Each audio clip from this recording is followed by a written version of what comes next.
Sir ఆయనతో మాట్లాడదాం. Sir, ఇప్పుడు రాష్ట్ర ప్రభుత్వం నిర్ణయం తీసుకుంది, మేడిగడ్డ అన్నారం సుందిళ్లను మళ్ళీ రిపేర్ చేయాలి. మేడిగడ్డను అయితే మేబీ 1 year లోపు రిపేర్ చేసి మళ్ళీ వినియోగంలోకి తీసుకొస్తామని నిర్ణయం తీసుకున్నారు. అట్లాగే అదే సమయంలో పీసీ ఘోష్ కమిషన్ రిపోర్టు ఏదైతే ఉందో దాని ఆధారంగా చర్యలు తీసుకోకూడదని హైకోర్టు అంది. సో ఇప్పుడు రాష్ట్ర ప్రభుత్వ నిర్ణయం పట్ల మీ ఒపీనియన్ ఏంటి యాజ్ ఎ ఇంజనీర్గా?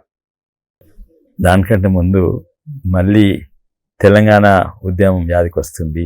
సమ్మెలు, ఆత్మహత్యలు, కాళేశ్వరంలు ఇవన్నీ కూడా మళ్ళీ వ్యాధికి వస్తున్నాయి. కానీ మేము అనుకున్నాము అవన్నీ పోయినాయి, ఇప్పుడు ముందుకు చూస్తాము కొత్త తెలంగాణ. ఆ పాత ప్రభుత్వం అయింది, బీజేపీ రాకుండా కాంగ్రెస్ వస్తుంది, వీళ్ళన్న కొంచెం న్యాయం చేస్తారు, పాతోడు చేసిన తప్పులు వీళ్ళు సరిదిద్దుతారు అంటే వాళ్ళు చేసినయే, పాతోడు చేసినయే వీళ్ళు మొదలుపెట్టిండ్రు. నిజంగానే బాధాకరంగా ఉన్నది. ప్రత్యేకంగా తెలంగాణ గురించి వాళ్ళు ఏమేమో చెప్తారు. టెక్నికల్ పోకముందు లీగల్ ఈ ప్రొసీజర్ ఎందుకంటే మీరే ఘోష్ కమిషన్ అన్నారు, హైకోర్టు గురించి మాట్లాడిండ్రు.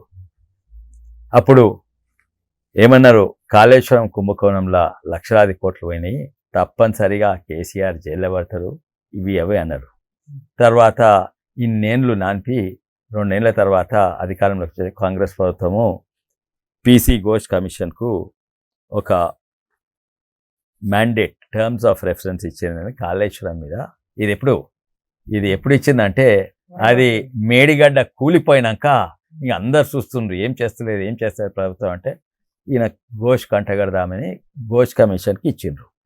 ఏమిచ్చిండ్రు అంటే టర్మ్స్ ఆఫ్ రెఫరెన్స్ ఏమున్నాయి ఘోష్ కమిషన్లో? ఇది ఇచ్చింది 14th March, July 2024. దీని మీద ఇన్వెస్టిగేషన్ చేయాలి. మార్చ్ 2024 ఓకే, 25 కమిషన్కి ఇచ్చింది. ఓకే, పార్లమెంట్ ఎలక్షన్స్ ముందు. అయితే ఇచ్చి దీన్ని ఇన్వెస్టిగేట్ చేయాలి. అప్పటి వరకు మేడిగడ్డ కూలిపోయింది. ఏంది కాళేశ్వరం ఇన్వెస్టిగేషన్ చేయాలని కాదు, ఓన్లీ మేడిగడ్డ ఇంకా సుందిల్లా అన్నారం ఇన్వెస్టిగేట్ చేయమని. ఇంకా దానికి terms of reference of the Ghosh commission, structural failure and technical causes, examine the causes of distress and failure Medigadda Annaram Sundilla.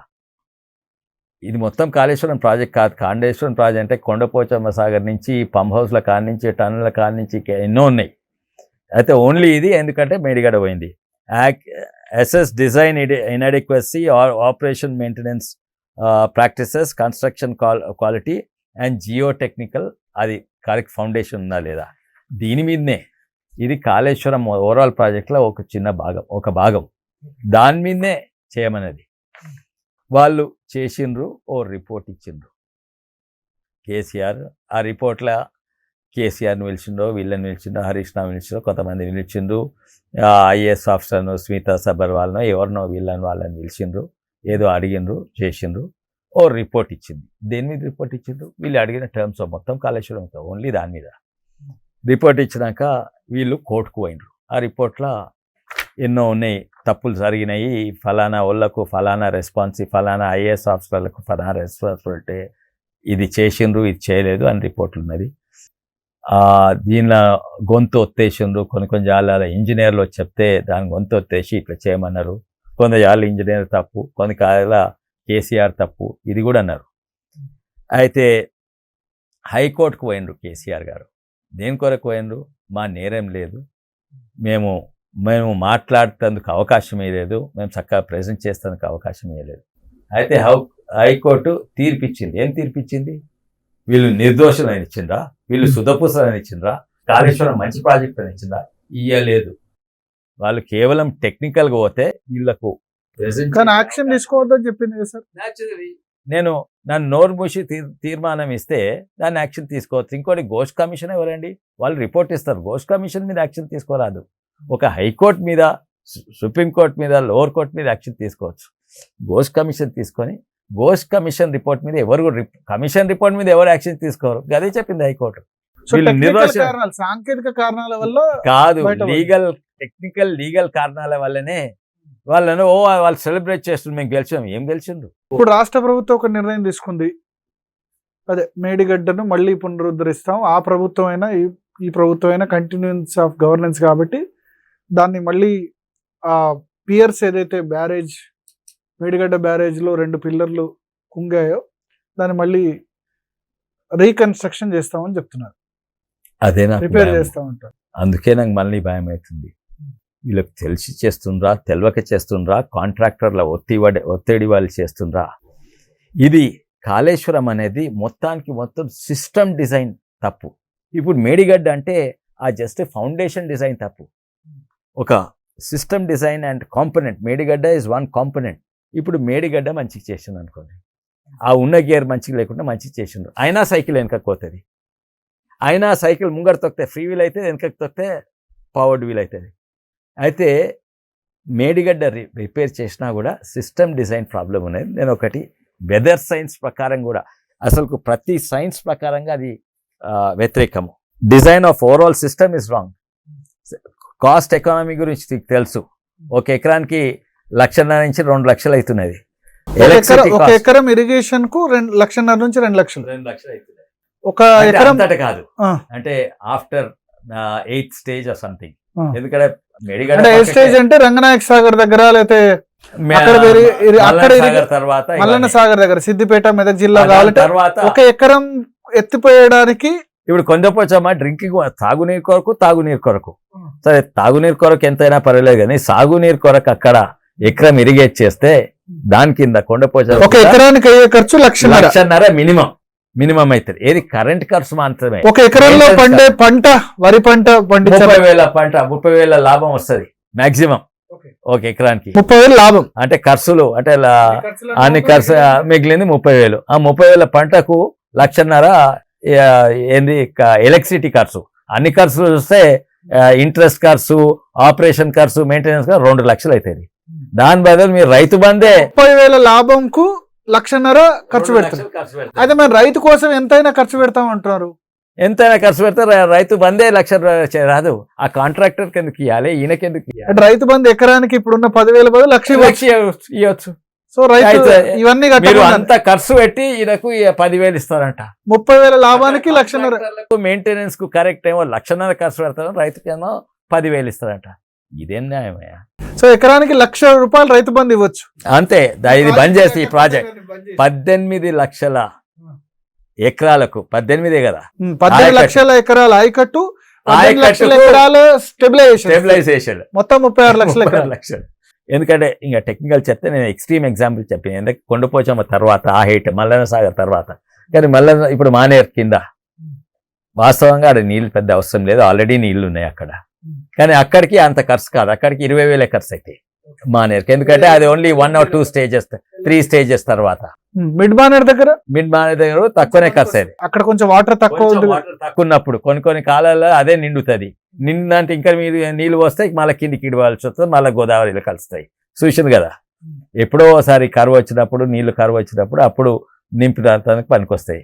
కానీ అక్కడ కిందికి బిలో మల్లన్న సాగర్ అంత అవసరం కూడా లేదు. సో ఎక్కడనైతే అవసరం లేదో అక్కడ తక్కువ ఖర్చు అయితే, ఎక్కడ అవసరం ఉందో అక్కడ ఖర్చులు మల్లన్న సాగరు, రంగనాయక సాగరు, కొండపోచమ్మ సాగరు ఇక్కడేమో 1,00,000-1,50,000 దాకా ఖర్చు అవుతుంది ఎకరానికి.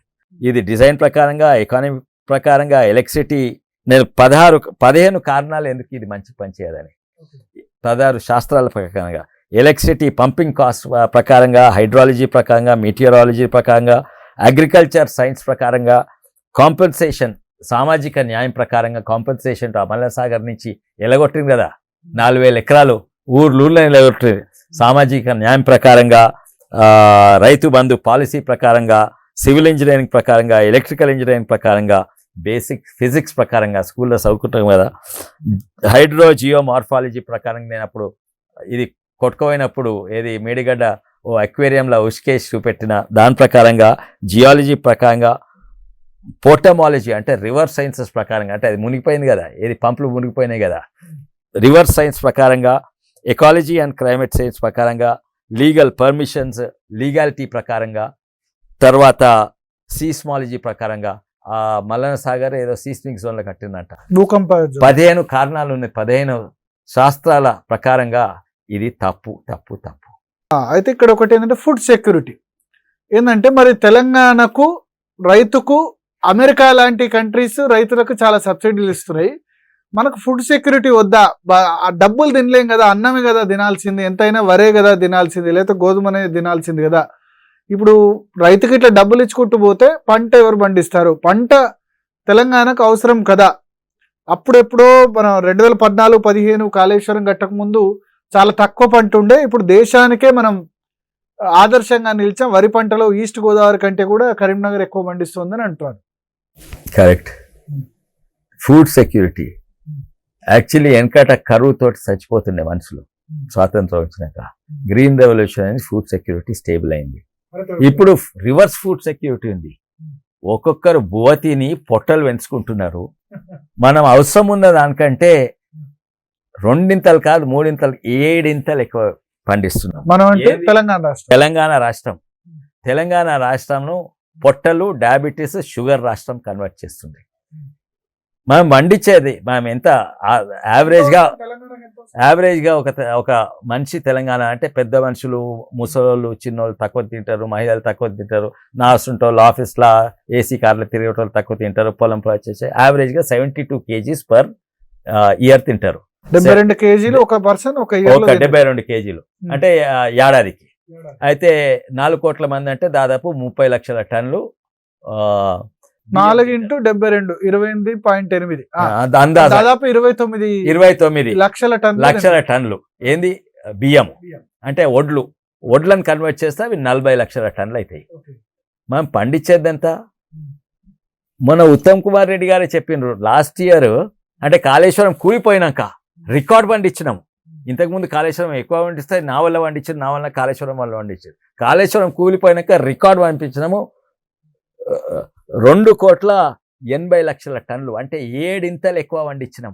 తెలంగాణకు అవసరమైన దానికంటే 7 40 లక్షల టన్నులు 8 2,80,00,000 అంటే 7 7 టైమ్స్ ఎక్కువ. అవును.